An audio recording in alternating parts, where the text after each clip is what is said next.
Maybe, just maybe, this is rock bottom for embarrassing U.S. politics.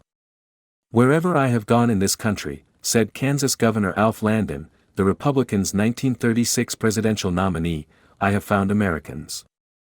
Time was, the nation rejected what it now needs, banal politics. Today's embarrassments, Donald Trump, his prosecutorial adversaries, the tribalism on both sides, might be a foretaste of degradations proving that there is no rock bottom in U.S. politics.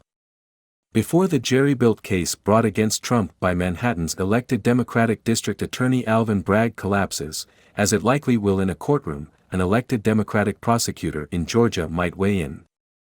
And a federal prosecutor is considering Trump's possession of classified documents in Mar-a-Lago and his possible obstruction of the investigation thereof.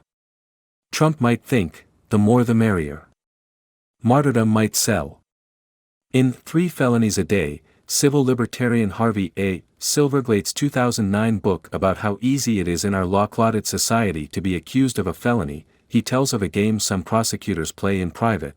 For what crime could they have indicted, say, Mother Teresa?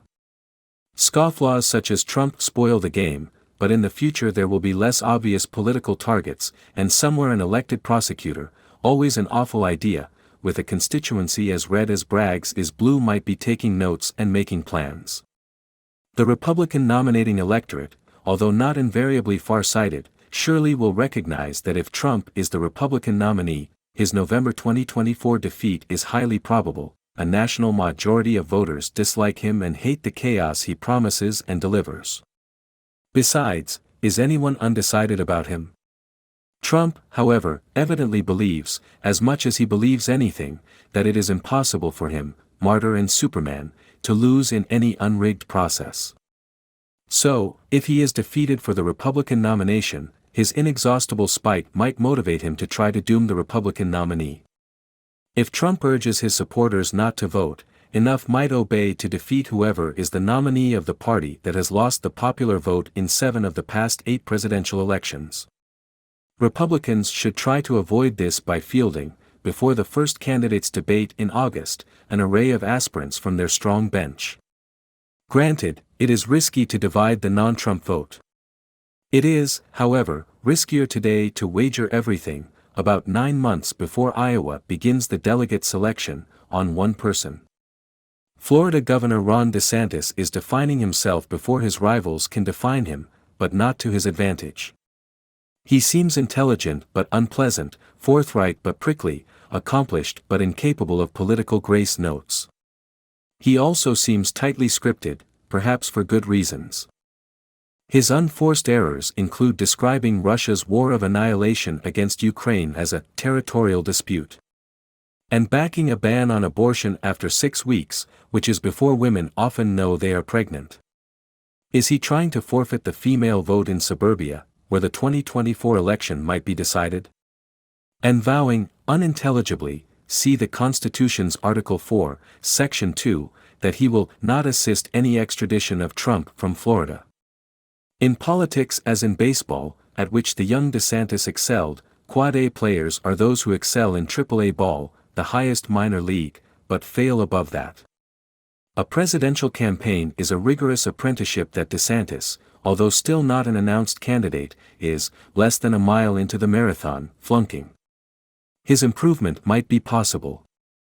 It is not, however, inevitable.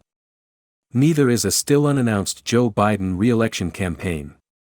Largely because of the nation's generally dyspeptic mood, Biden's job approval is the second lowest of any president at this point in a first term in more than 30 years.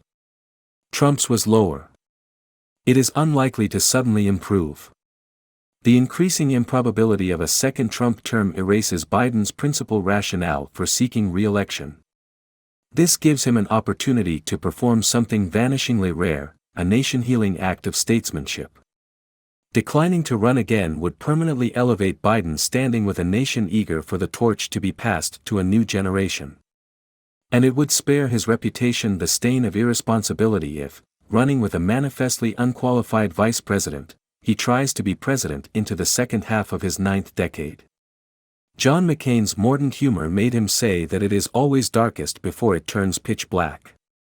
However, it is possible that this acutely embarrassing moment in U.S. history actually is rock bottom, with a bounce coming.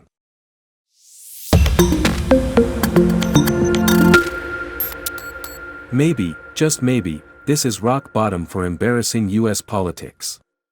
Wherever I have gone in this country, said Kansas Governor Alf Landon, the Republicans' 1936 presidential nominee, I have found Americans.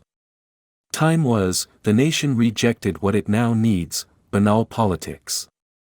Today's embarrassments, Donald Trump, his prosecutorial adversaries, the tribalism on both sides,